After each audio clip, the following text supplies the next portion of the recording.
Bien le bonjour messieurs dames, bien bonjour, bienvenue pour cette nouvelle vidéo du Soresan. Et aujourd'hui j'avais envie de traiter de 3 films en particulier d'un réalisateur que tout le monde connaît dans le monde entier. Donc on va parler des films de Makoto Shinkai, ça se voit d'ailleurs sur la miniature. On va traiter des 3 plus gros longs métrages de Makoto Shinkai, même si ce dernier a commencé à faire des films dans les années 90. Il n'empêche que ces 3 films là sont quand même parmi, je trouve, les plus intéressants à traiter. Son dernier long métrage, Suzume, est donc sorti il n'y a pas très longtemps au cinéma chez nous le 12 avril. Je pense que ça aura laissé largement le temps à tout le monde d'aller le voir, et donc ça va me permettre de l'ajouter en plus. Pourquoi ? Parce qu'il y a des sujets que traite Makoto Shinkai dans ces films-là qui sont qui sont pas opposés, au contraire, qui se complètent avec ses précédents longs métrages, notamment avec Your Name et Les Enfants du Temps, qui sont 2 films qui se suivent, vous savez. De toute façon, on va en parler, ne vous inquiétez pas, je suis là pour ça. Alors je sais pas combien de temps ça durera, mais je vais essayer de faire au plus concis possible. Ce qui va nous intéresser, et c'est le premier film que nous allons traiter aujourd'hui, c'est Your Name. Tout le monde connaît Your Name, des millions et des millions d'entrées au cinéma dans le monde, l'un des films les mieux placés au box-office, même encore aujourd'hui, même s'il commence tranquillement à se faire déclasser dans les charts japonais, mais ça a été un véritable carton mondial, avec des entrées au cinéma tout simplement spectaculaires. On parle de plus de 41 milliards de yens de recettes, ce qui équivaut à 380 millions de dollars, ce qui est absolument incroyable. Il a eu une sortie chez nous aux éditions Ata, aux Anime, bien entendu, hein, avec une magnifique édition Blu-ray et une édition 4K. Oui, le film est ressorti en 4K et ça vaut largement le coup de s'attarder sur la version 4K. Ce film a fait le tour du monde, hein, tout simplement par l'amour tragique et surtout distanciel entre 2 jeunes lycéens, Taki et Mitsuha. Vous les connaissez, tout le monde connaît cette histoire.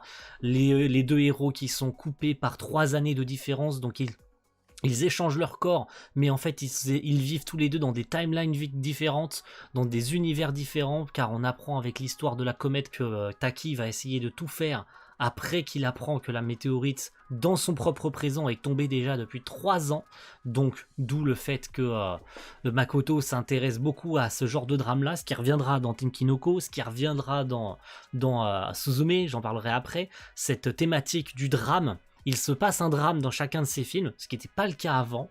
Il traite beaucoup de choses, comment on pourrait dire, de phénomènes surnaturels, de mythes, tout ce qui touche au temps, tout ce qui touche au temps, au sens large du terme. Le temps, je parle du temps parce que les héros sont coupés de 3 années de différence.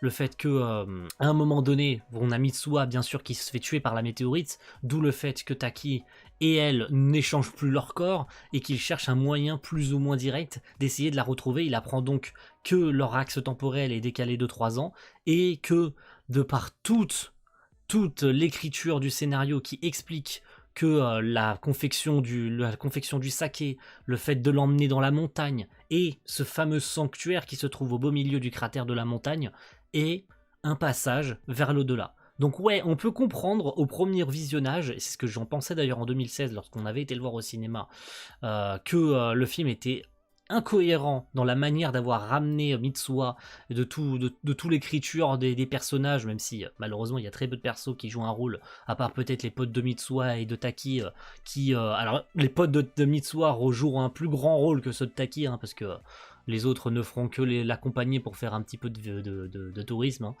Ça, franchement, au-delà de ça, les potes de Taki ne servent strictement à rien. Chacun aime ou n'aime pas Your Name, hein, bien entendu, hein. Avec du recul, on apprend à comprendre que Your Name n'est pas un film si bien écrit que ça, que c'est beau, hein, ça, y a aucun putain de problème, hein.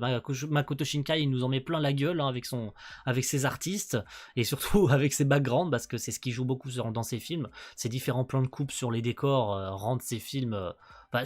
si on pouvait pleurer plus que des larmes, je pense qu'on pourrait pleurer plus que des larmes, tellement ces films sont beaux. Comment oublier le groupe Radwimp qui a vendu le film, et d'ailleurs c'est ce qui a démarqué Shinkai de par ses différents longs métrages, car avant le rythme de ces films était considérablement lent, avec plein de mélancolie, plein de trucs assez tristes tout net, et avec Your Name, il a décidé de casser un petit peu les codes. Ça a été d'ailleurs le renouveau de Shinkai avec Your Name. C'est ce qui lui a donné l'idée d'ailleurs de faire la suite directe Les Enfants du Temps, dont je vous parlerai juste après, avec c'est ce côté un peu coupure entre différentes scènes avec des morceaux de J-pop, de Radwimp d'ailleurs, hein, c'est ce qui a rendu le groupe si populaire aussi, avec ces coupures de passage J-pop. Et toujours avec ses plans de coupe tout simplement incroyables sur Tokyo, sur la ville de Mitsuwa, etc. Mais Makoto, au-delà de ça, parce que je saute tout le reste, hein, tout le monde a vu Your Name, hein, Makoto a été surpris du succès de son film. Hein, vous vous souvenez peut-être des images qui ont circulé sur internet à l'époque de l'avant-première du film au Japon. Et quand tu vois les tronches que tire le réal durant les avant-premières, il est si bien que ça mon film. Makoto y tuerait une sale tronche lors de l'avant-première de son film. Je suppose, et c'est pour ça peut-être qu'est né Les Enfants du Temps, et ça permet donc de switcher sur Les Enfants du Temps, de ce pourquoi est né Tenkinoko. Qui, on va pas se mytho, je sais, on a tous fait la blague, mais à un moment donné, on a beau revoir le film et le revoir des dizaines et des dizaines de fois, c'est Your Name 2.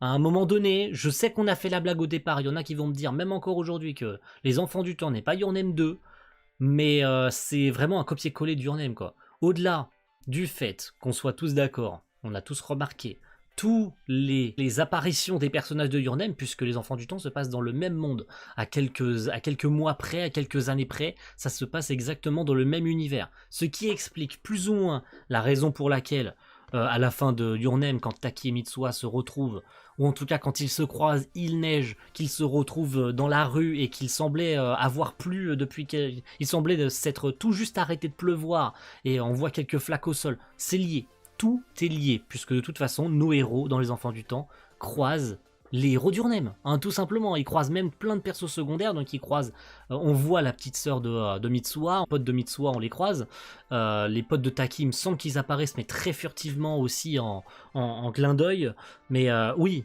ça se passe dans la même ville, ça se passe dans le même Tokyo que Taki, ça se passe exactement dans le même univers, sauf que ça se passe bien évidemment dans la chronologie, quasiment dans la fin de Your Name, puisque tous les éléments liés aux Enfants du Temps viennent se raccorder à la fin de Your Name. Vous voyez ce que je veux dire ou pas?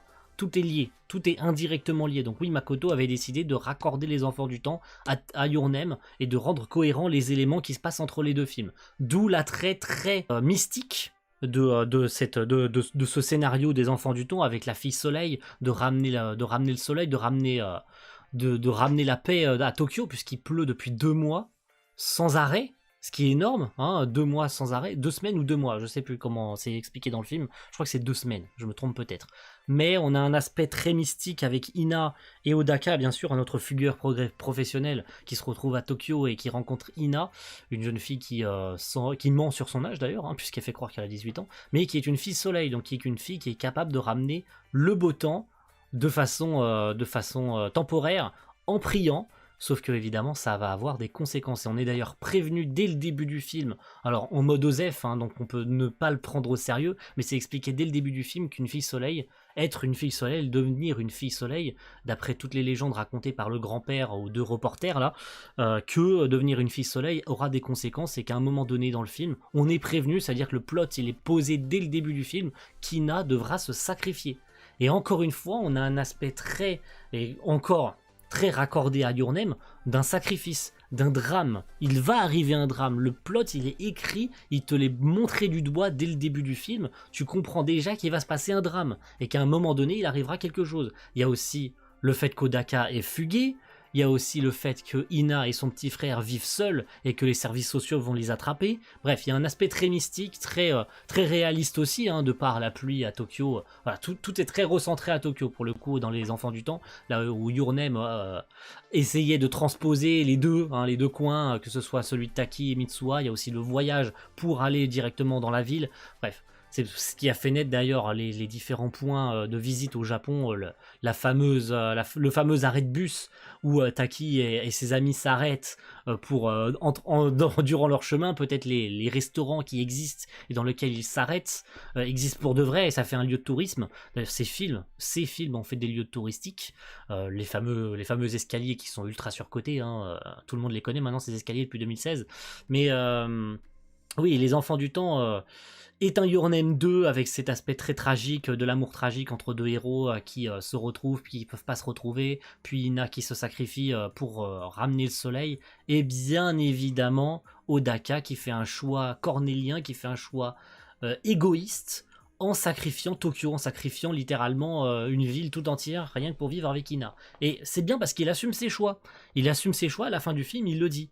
Oui, on a changé la face du monde. Oui, j'ai fait le choix de la choisir elle, et de ne pas choisir Tokyo. J'aurais très bien pu la laisser où elle est, la laisser se sacrifier, pour ramener la paix, pour ramener le soleil à Tokyo, pour que tous les gens soient heureux, et qu'il arrête de pleuvoir, parce que c'était un drame, hein, puisque au cours du film, on se rend bien compte que Tokyo est progressivement englouti sous les flots, et c'est ce qui arrive à la fin du film, hein, puisque Odaka décide d'être égoïste et de ramener Ina, ce qui provoquera une inondation massive à Tokyo, qui engloutira 80% de la ville.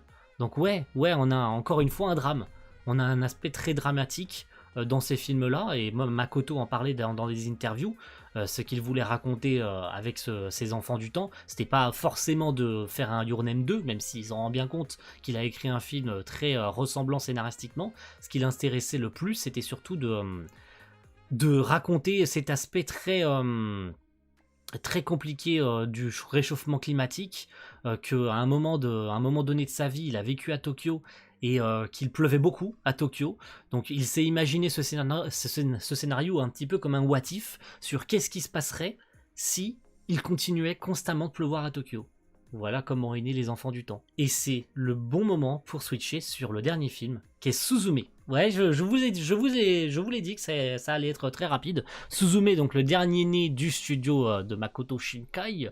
Tout le monde a très probablement dû aller y jeter un œil, sorti le 11 novembre 2022 au Japon, qui raconte l'histoire de Suzume, une jeune fille qui vit dans une petite ville de Kyushu, et qui fait la rencontre de Sota Munakata. Sota Munakata, son boulot, c'est de fermer des portes.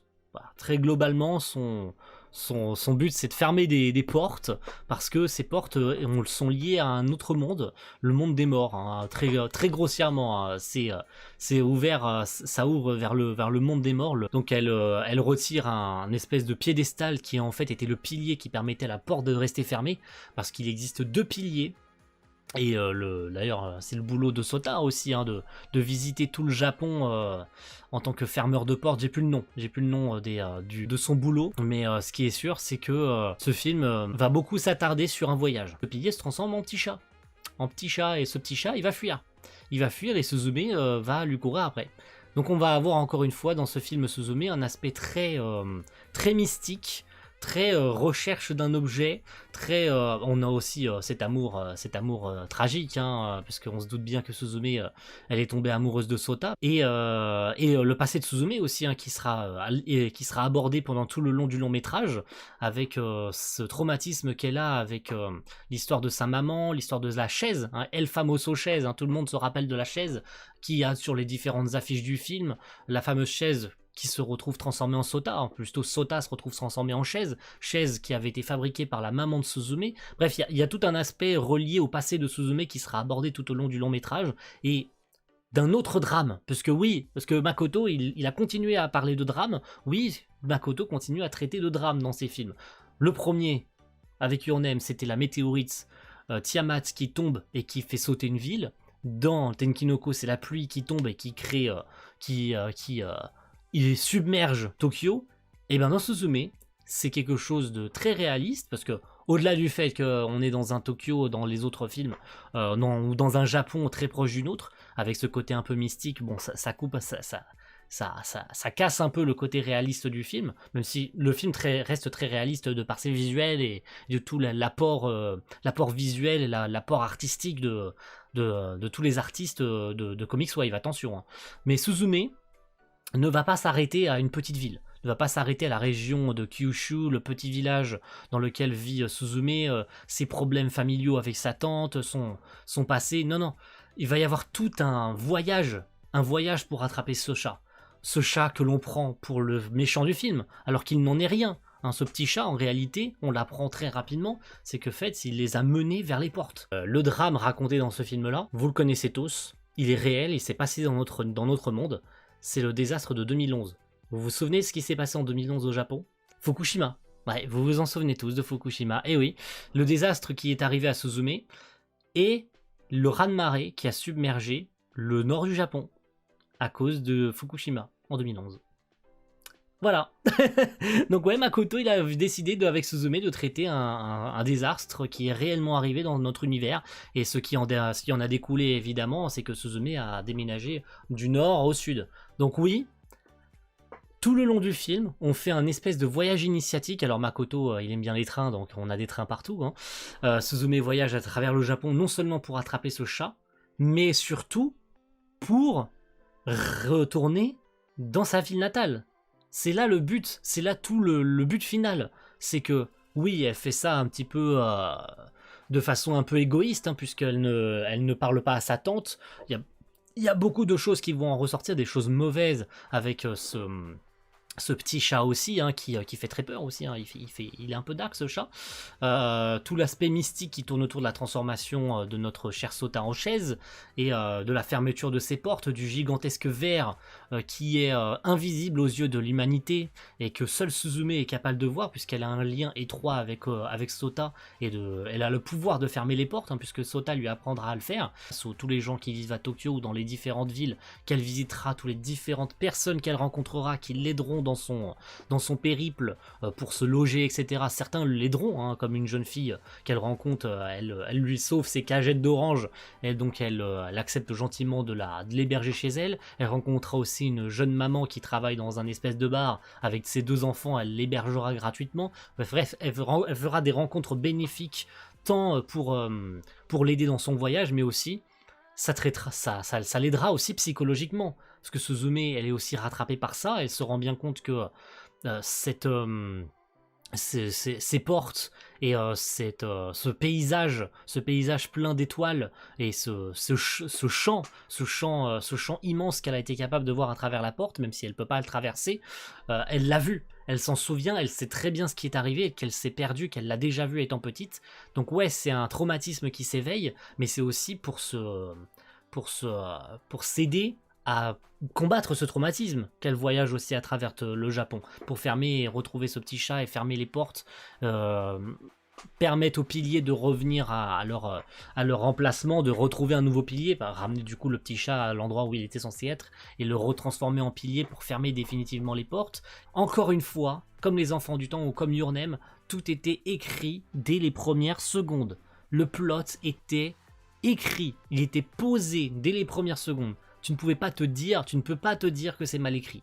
Tu ne peux pas te dire que c'est incohérent. Tout est là, tout est encadré dès les premières secondes. Makoto, il t'explique ce que tu vas vivre. Et tu le sais, tu le comprends. Alors même si les bandes annonces n'ont absolument rien montré du film, ça soyez-en sûrs, hein, pour ceux qui n'ont toujours pas, et qui n'ont malheureusement, puisque je ne sais pas combien de temps le film sera resté au cinéma, je ne sais même pas au moment où la vidéo va sortir si le film sera encore au ciné, mais sachez que vous aurez loupé quelque chose, hein, et je vous aurai spoilé bien entendu. Mais tant pis pour vous, ça de toute façon vous êtes resté pour la partie Suzume, et si vous l'avez voulu, hein. Si vous n'avez pas vu le film, tant pis pour vous. Mais sachez que si vous n'avez pas compris que Suzume était écrit depuis le début, et que Makoto réitère ce côté très mystique avec l'affrontement d'un ennemi invisible, de quelque chose de très mythologique, le fait que les fermeurs de portes existent depuis 800 ans, qui combattent cette espèce de ver depuis déjà des millénaires, et depuis déjà très longtemps, qu'il y a le grand-père aussi qui explique à Suzume que ce n'est pas une simple mortelle qui doit se mêler de ça. Il y a vraiment que des gens et qui viennent d'un clan très très vieux, et qui sont alloués à faire ce genre de truc. Mais évidemment, elle le rembarre en disant moi je dois sauver Sota, je peux pas laisser Sota dans cette situation. Bref, Makoto est traite de ça. C'est vrai que j'ai pas parlé de l'aspect très visuel du film, hein. Suzume extermine. Alors, c'est clair, net et précis.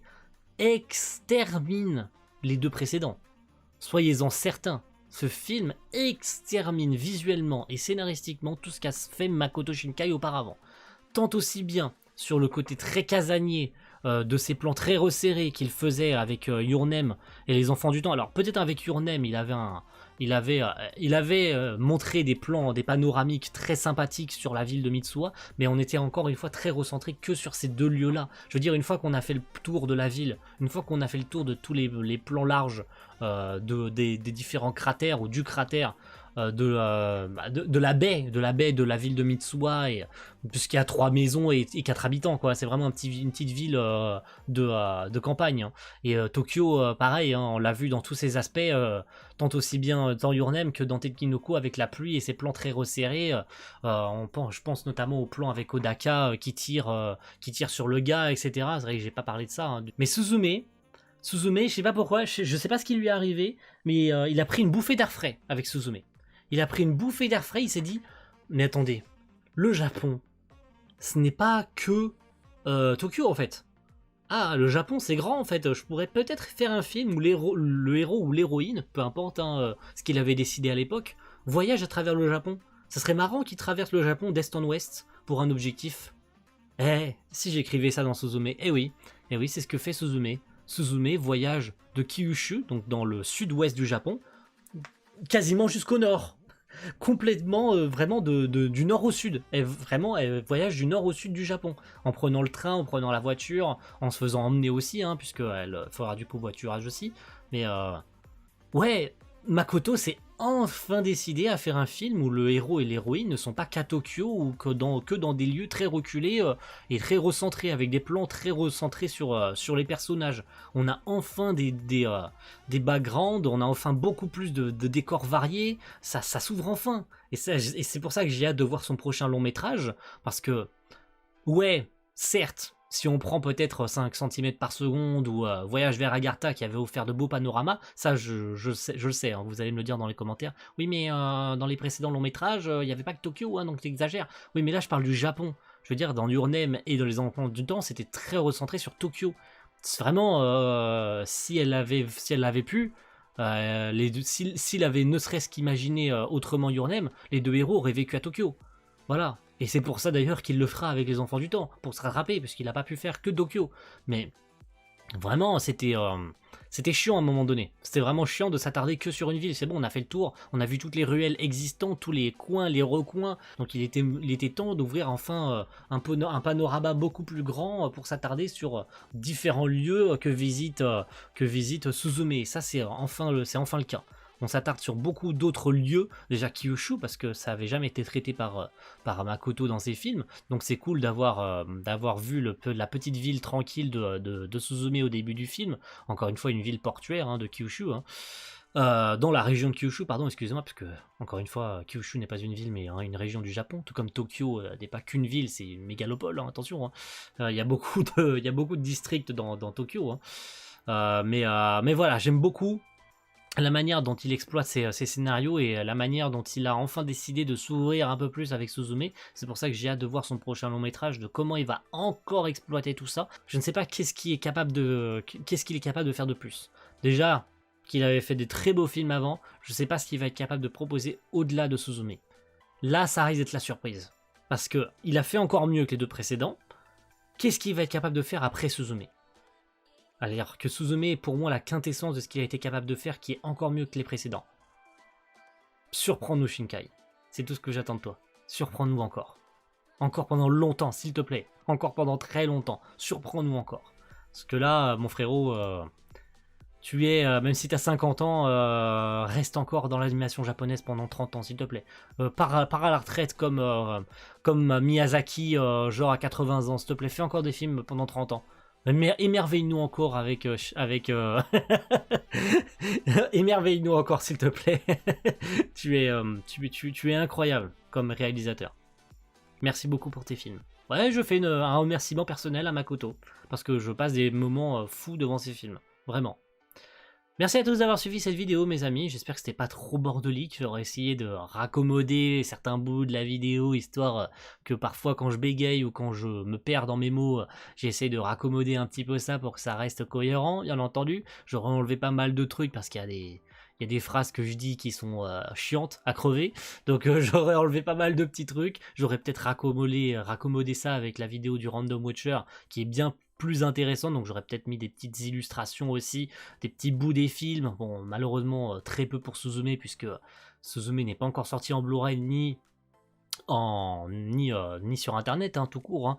En tout cas pas chez nous, donc j'aurais malheureusement aucune image à vous fournir. Peut-être sur Boru, si je trouve des trucs sur Boru et que j'aurais réussi à vous mettre des images de Suzume, copyright, non copyright, hein, de toute façon maintenant je mets le petit, vous voyez, hein, je mets mon petit truc pour les vidéos copyright, tout pour tout, hein. Maintenant je prends plus le risque de me faire copyright quoi que ce soit, je préfère encore que je mette le petit filtre copyright par-dessus la vidéo, même si c'est chiant pour le visionnage, au moins c'est bien, c'est pas copyright, donc je peux vous le mettre, mais je ne prends plus aucun risque maintenant. J'espère en tout cas que c'est pas trop chiant à suivre pour vous avec les gros logos copyright que je vous ai mis, histoire que ce soit assez bien pour le visionner et que je puisse quand même mettre des images. Parce que sinon ça serait chiant pour le montage. Mais maintenant, comme tout est copyright sur YouTube, on peut plus prendre le risque de mettre quoi que ce soit comme image, ce qui est bien dommage. Mais on peut plus faire autrement, malheureusement. Merci à tous en tout cas, et rendez-vous très vite pour de futures vidéos. Ciao tout le monde, bye.